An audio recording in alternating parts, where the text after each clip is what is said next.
হুজুরও বলে হ্যাঁ প্রত্যেক নামাজের জন্য যদি 500 করে দেন আমি ওয়াক্ত ওয়াক্ত হিসাব করে পড়ে দিব। তো এদিকে দুই দিক থেকে তার লাভ, সে অর্থ পেল, নামাজ পড়লো, তার নিজের নেকি হলো, তার বাবার কিছুই হলো না। তো এভাবে কি হবে? আদায় করতে হবে। আরেকটা সহজ বুদ্ধি আছে, একটা না দুইটা। আল্লাহ পাক আমাদেরকে তৌফিক দান করুন। জামাতে নামাজ পড়া। যখন আপনি জামাতে এক ওয়াক্ত নামাজ পড়ছেন, আপনি 25 বা 27 ওয়াক্তের নেকি পাচ্ছেন। এখানে আপনি ক্যালকুলেশন মিলাতে পারবেন।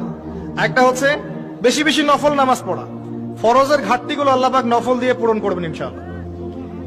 আরেকটা অপশন আছে ওমরা করা। কেন বললাম ওমরা করা?